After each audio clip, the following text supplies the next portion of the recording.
Rasulillah wa ala alihi wa sahbihi wa mawalah wa la hawla wa la quwata illa billahi wa ba'du. Alhamdulillah, segala puja dan puji hanya milik Allah subhanahu wa ta'ala. Salawat dan juga salam tahdiahkan kepada Rasul kita Nabi besar Muhammad sallallahu alaihi wa ala alihi wasallam.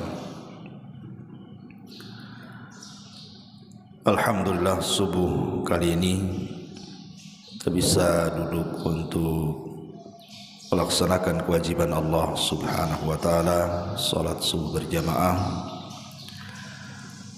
Kemudian dilanjutkan dengan kajian pagi. Dan tema di pagi hari ini kita akan membahas tentang 15 perkara atau 15 amalan yang kalau kita lakukan maka kita tidak akan disentuh oleh api neraka. Tentu ini perkara yang sangat penting sekali karena kaitannya dengan akhirat. Dalam doa yang selalu diajarkan Nabi sallallahu alaihi wasallam, bahkan dicantumkan dalam Al-Quran, kita senantiasa diingatkan dengan doa Rabbana atina fid dunya hasanah wa fil akhirati hasanah wa qina adzabannar. Ya Allah, berikan kepada kami dunia yang baik, akhirat yang baik, dan jauhkan kami dari azab neraka. Karena tidak ada yang sanggup bertahan di neraka walaupun hanya sekejap saja. Makanya ada hadis yang cukup panjang ketika ada manusia yang paling nikmat yang pernah hidup di dunia, tapi Allah takdirkan dia termasuk penduduk neraka. Kemudian Allah celupkan satu kali celupan di neraka. Kemudian Allah bertanya kepadanya, apakah lewat kepadamu walaupun sekejap dari kenikmatan? Maka dia mengatakan, tidak ya Rabb. Satu kali celupan ke neraka itu melupakan seluruh kenikmatan yang pernah dia lakukan. Padahal kalau orang pernah senang kemudian jatuh miskin, terkadang waktu miskin itu dia masih terkenang bagaimana dulu dia pernah kaya, pernah punya kendaraan, pernah punya rumah, pernah punya jabatan, masihlah teringat tuh. Tapi kalau orang dimasukkan ke neraka itu melupakan semuanya, seolah-olah dia tidak pernah hidup. Karena dahsyatnya neraka itu. Makanya ada amalan-amalan yang kemudian dianjurkan dalam Islam. Amalan-amalan ini bisa menjauhkan kita dari api neraka. Yang pertama, qaulu la ilaha illallah, ucapan tauhid, ucapan la ilaha illallah. Dan itu berdasarkan hadis Itban ibn Malik al-Ansari radhiyallahu anhu. Nabi sallallahu alaihi wasallam bersabda, innallaha qad harrama 'alan nar man qala la ilaha illallah yabtaghi bidzalika wajhallah. Sesungguhnya Allah subhanahu wa ta'ala telah haramkan atas neraka orang yang mengucapkan kalimat la ilaha illallah, dan dengan kalimat itu dia mencari betul-betul wajah Allah subhanahu wa ta'ala. Ini yang pertama, kalimatut tauhid. Kemudian yang kedua, al-imanu billahi wal yaumil akhir, keimanan yang kuat kepada Allah dan keimanan yang kuat kepada hari akhir. Dan itu disebutkan di dalam Al-Quranul Karim Allah Subhanahu wa taala mengatakan, "Inna fi khalqis samawati wal ardh wa ikhtilafil laili wan nahar la ayatin liulil albab alladzina yadhkuruna Allaha qiyaman wa qu'udan wa 'ala junubihim wa yatafakkaruna fi khalqis samawati wal ardh rabbana ma khalaqta hadza batilan subhanaka faqina adzabannar." Sesungguhnya pada penciptaan langit dan bumi dan silih bergantinya malam dan siang adalah tanda dari tanda-tanda bagi orang-orang yang berakal, di mana orang-orang itu adalah orang-orang yang senantiasa berzikir kepada Allah, baik dalam keadaan berdiri, duduk, ataupun di atas lambung-lambung mereka. Dan mereka senantiasa berfikir tentang penciptaan langit dan bumi. Kemudian mereka berkata, "Ya Rabb kami, Engkau tidak pernah menciptakan ini semua secara sia-sia. Maha suci Engkau, maka selamatkan kami dari azab neraka." Ayat ini menunjukkan bahwa berfikir akan Allah Subhanahu wa taala dan ciptaan-ciptaannya itu bisa menjauhkan kita dari api neraka. Begitu juga berfikir tentang akhirat juga sama.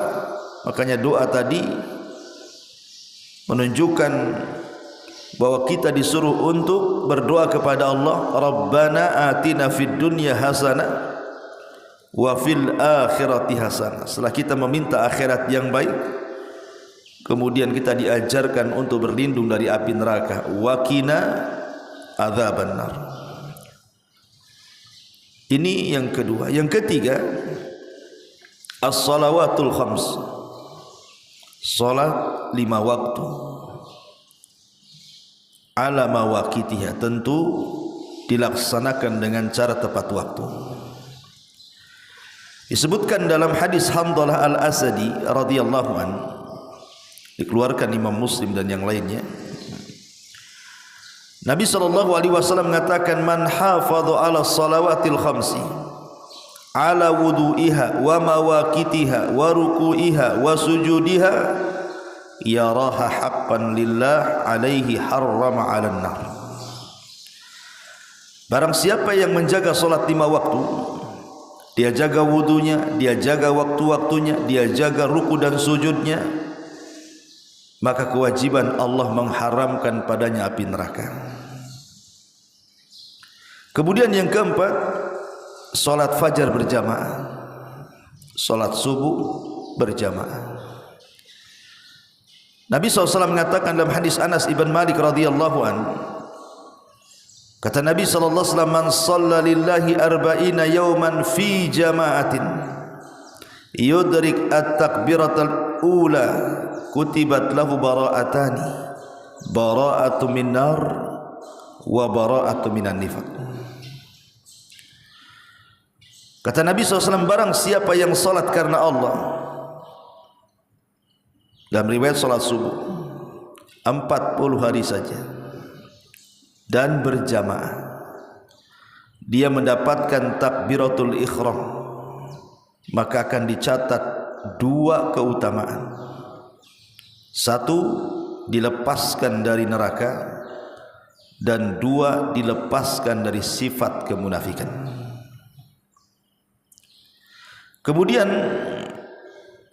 yang kelima, yang keenam, al-muhafadhatu ala arba'i raka'atin qabla dhuhri wa arba'i ba'daha, menjaga 4 rakaat salat sunnah setelah dan sebelum zuhur. Menjaga 4 rakaat sunnah sebelum atau sesudah zuhur. Dari Ummi Habibah, istri Nabi SAW, beliau menukilkan hadis Nabi SAW, "Man hafadha ala arba'i raka'atin qabla dhuhri wa arba'i ba'daha harramahullahu 'alan nar." Barang siapa yang menjaga 4 rakaat sebelum zuhur dan 4 rakaat setelah zuhur, maka Allah haramkan padanya api neraka. Kemudian yang nomor 7, salatu itsnatai asyara rakaatan, menjaga 12 rakaat salat sunnah atau disebut dengan salat rawatib. Dia jaga salat rawatib. Disebutkan dalam Sunan, dikeluarkan Imam Nasai dari Anas ibn Malik radhiyallahu an, man shalla fi yaumin itsnatai asyarata rak'atan harramahullahu lahmahu 'alan nar. Barang siapa yang menjaga 12 rakaat salat sunnah, maksudnya salat rawatib, Allah haramkan dagingnya dari api neraka. Kemudian yang nomor 7, nomor 8, nomor 7, husnul khalqi, husnul khuluqi wa layyinul janibi. Husnul khuluqi wa layyinul janibi, senantiasa menjaga akhlaknya. Dari Abdullah bin Mas'ud radhiyallahu anhu, Nabi SAW mengatakan, ala ukhbirukum biman yahrumu 'alan nar, maukah aku kabarkan kepada kalian orang-orang yang akan diharamkan dari api neraka? Sahabat mengatakan, tentu wahai Rasul. Maka Rasul mengatakan, ala kulli qarib hayyin sahlin,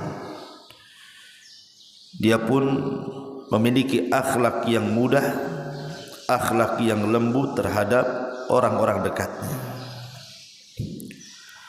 Kemudian yang nomor 8,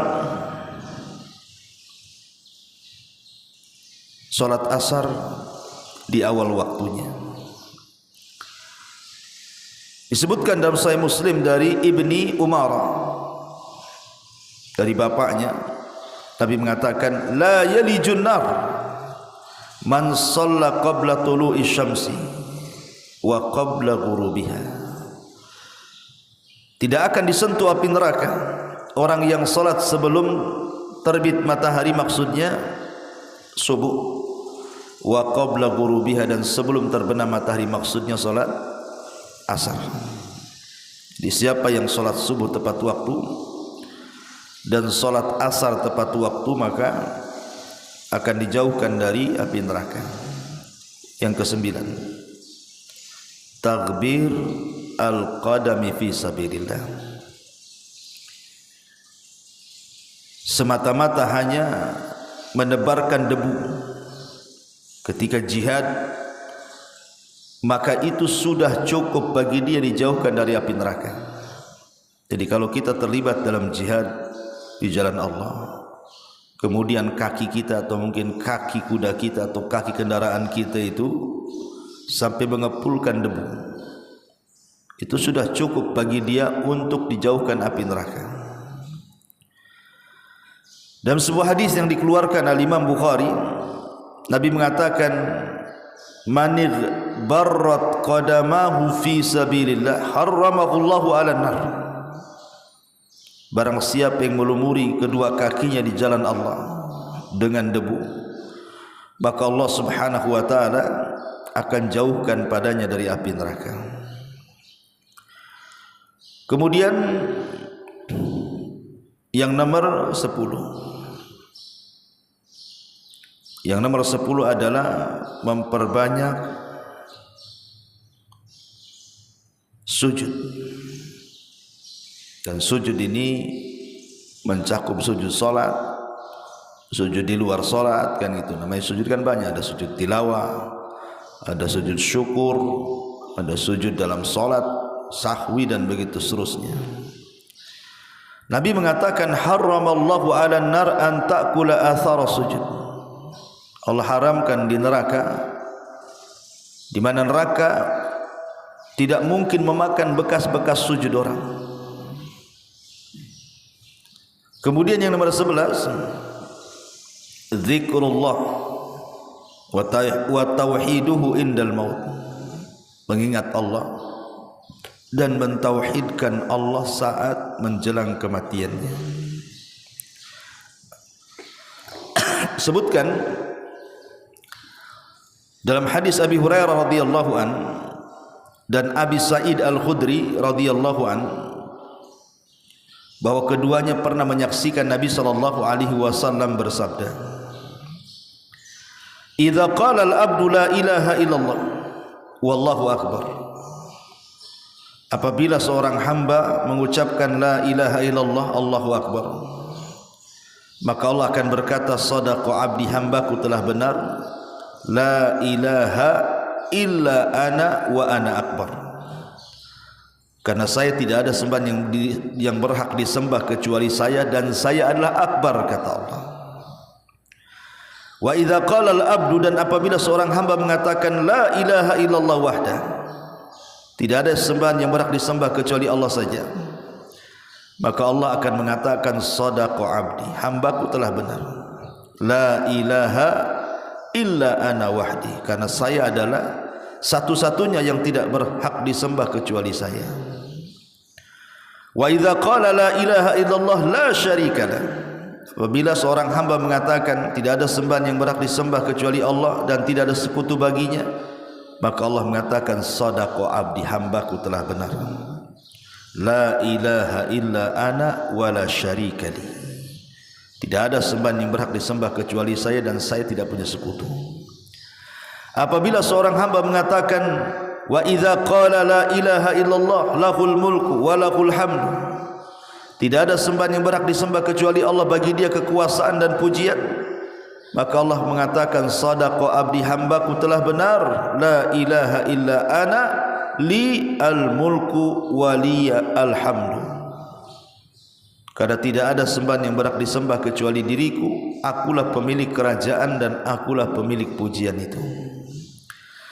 Wa idza qala, dan apabila hamba mengatakan la ilaha illallah wa la haula wa la quwata illa billah, tidak ada sembahan yang berhak disembah kecuali Allah dan tidak ada daya dan upaya dan kekuatan kecuali Allah, maka Allah akan katakan, "Shadaqa 'abdi, hambaku telah benar. La ilaha illa ana wa la haula wa la quwata illa bi." Tidak ada sembahan yang berhak disembah kecuali saya dan tidak ada daya dan kekuatan kecuali semua milik saya. Kemudian Rasul mengatakan, "Man ruziqahunna inda mauti." Siapa yang ditakdirkan membaca kalimat-kalimat ini sebelum matinya, lam tamassahun nar, neraka tidak akan menyentuhnya. Kalau Allah takdirkan orang sedang ihtidar sakaratul maut itu dia bisa baca zikir ini, maka Rasul mengatakan dia tidak akan disentuh api neraka. Gimana caranya? Ya harus dihafal lah. Dia kalau nggak dihafal mana bisa kan. Kemudian yang nomor 13, ghaddul basar, menundukkan pandangan.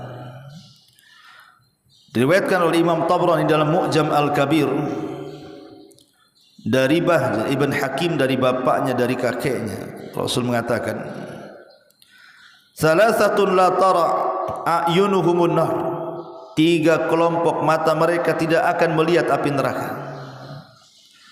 Ainun harasat fi sabilillah, mata para mujahid yang sedang berjaga-jaga di jalan Allah. Wa ainun bakat min khasyatillah, mata yang menangis karena takut kepada Allah Azza wa Jalla. Yang ketiga, wa ainun ghadat an maharimihillah, dan mata yang senantiasa menundukkan dari hal-hal yang diharamkan Allah Subhanahu wa ta'ala. 3 mata yang tidak akan melihat neraka. Matanya para mujahidin, matanya yang takut kepada Allah, dan mata orang-orang yang menundukkan pandangan dari yang diharamkan.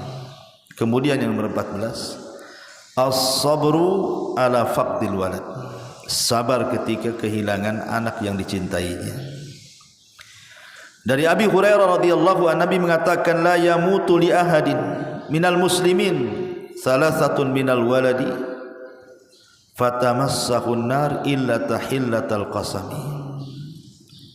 Seorang muslim yang mendapat kematian ketiga anaknya tidak akan disentuh api neraka kecuali sebatas pelaksanaan sumpah Allah saja. Artinya kalimat tahillatul qasam kecuali hanya sekedar melewati titian saja. Karena titian kan di bawahnya neraka. Jadi orang yang punya anak tiga-tiganya mati pula, dia sabar mengharap pahala Allah, maka neraka tidak akan disentuh kecuali dia akan hanya sekedar melewati titian saja. Dan yang terakhir, secara umum ketaatan kepada Allah dan ketaatan kepada Rasulnya adalah penyebab besar orang itu dijauhkan dari api neraka. Dan itu disebutkan dalam surah An-Nisa ayat 13-14, wa man yuti'illaha wa rasulahu yudkhilhu jannatin tajri min tahtihal anhar khalidina fiha wa dzalikal fawzul azim. Wa man ya'sillaha wa rasulahu wa yata'adda hududahu yudkhilhu naran khalidan fiha wa lahu adzabun muhin. Siapa yang taat kepada Allah dan Rasulnya, maka dia akan dimasukkan ke dalam surga yang mengalir di bawahnya sungai-sungai dan dia kekal di dalamnya. Itulah keberuntungan yang besar. Tapi siapa yang bermaksiat kepada Allah dan Rasulnya, kemudian melintasi batasan-batasannya, maka dia akan dimasukkan ke neraka, dikekalkan di dalamnya, dan dia mendapatkan azab yang hina. Dan Rasul mengatakan, kullu ummati yadkhulunal jannah illa man aba. Setiap umatku akan masuk surga kecuali yang enggan. Sahabat bertanya, ya Rasulullah, wa man ya'ba? Rasul bodoh kali, siapa yang enggan masuk surga itu? Maka Rasul mengatakan, man ata'ani dakhalal jannah wa man asani faqad aba. Siapa yang taat kepadaku dia akan masuk surga, dan siapa yang bermaksiat kepadaku maka dia diancam dengan neraka. Inilah 15 amalan-amalan yang dirangkum oleh para ulama. Siapapun yang mengamalkannya, maka Allah Subhanahu wa taala akan jaminkan ia tidak akan disentuh api neraka. Wallahu a'lam bishawab. Dan manfaatnya subhanaka wa bihamdika asyhadu an la ilaha illa anta astaghfiruka wa atubu ilaik. Allahu ta'ala alam. Assalamualaikum warahmatullahi wabarakatuh.